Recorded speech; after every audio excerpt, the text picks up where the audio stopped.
The Joe Dittler History Tour continued back up Orange Avenue to Coronado's first and only movie theater. Noah, welcome to the Coronado Village Theater.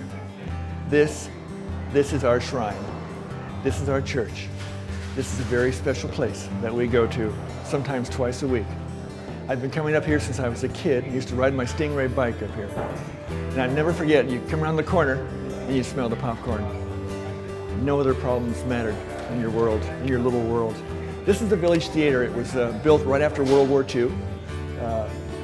The original owner was limited on what he could put into it. After the war, there wasn't a whole lot of product around to get fancy with. It's called an Art Deco theater, but it is not part of the golden age of theaters, movie theaters, in the 20s and 30s. It was built in the late 40s. It closed down about 14 years ago. They weren't making much money, and they weren't taking care of the place. I mean, you sit down, and the seats in the spring would goose up your bum, and your feet would stick to the floor. There was a big hole in the screen. So they finally just walked away and left it. And when I say they left it, they closed the doors, left food on the floor. When they opened the doors 10 years later, when they had a new owner come in with big ideas, I'm telling you, the rats in here were as long as your arm. So the guy that took the theater over, his name was Lance Alspaugh. He's with the Vintage Cinemas in Los Angeles, and he's a brilliant man. And with him came probably the final word in movie theater design, a man named Joseph Musil. Joe Musil had redesigned the El Capitan Theater in Los Angeles, which is the benchmark for Art Deco theaters. And when he came in here, he only had one limitation. He said the city of Coronado said you must keep the frontage the same, the terrazza, the booth, the sign, but you can do whatever you want on the inside. So under Joe Musil's guidance, Lance and his team came in and they tore the whole theater apart.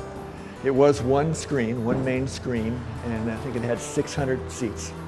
And this was about 4 years ago, by the way, when they reopened. And they now have 3 screening rooms. The main theater seats about 250, and the 2 smaller ones seat about 40 each.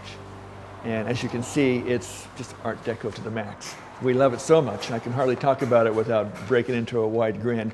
It's just a wonderful, wonderful theater, and we're very proud of it. Okay, this place is very cool.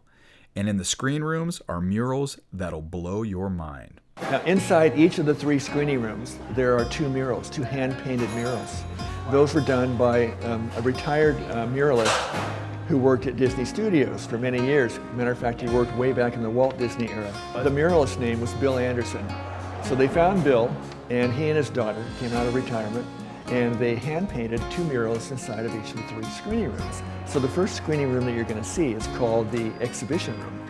And on the walls you see buildings as they looked in Balboa Park 100 years ago. And it's ironic that this year we're celebrating the centennial of the Panama Exposition. But then in the far room, the far screening room, they call that the Balboa room. And you'll see Balboa Park as it is today.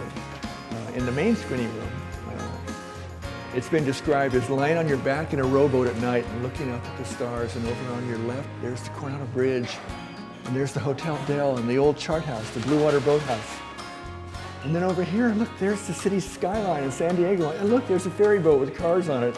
And when they told me that, they didn't let anybody in to see it. Only the workers could see it until we opened.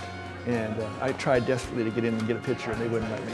But when they did open it up, and we did get a look, boy, he didn't exaggerate at all. It's just so beautiful, as you'll see. All I can say is amazing. I found myself staring at the walls rather than watching the movie. The Coronado Village Theater is definitely a must.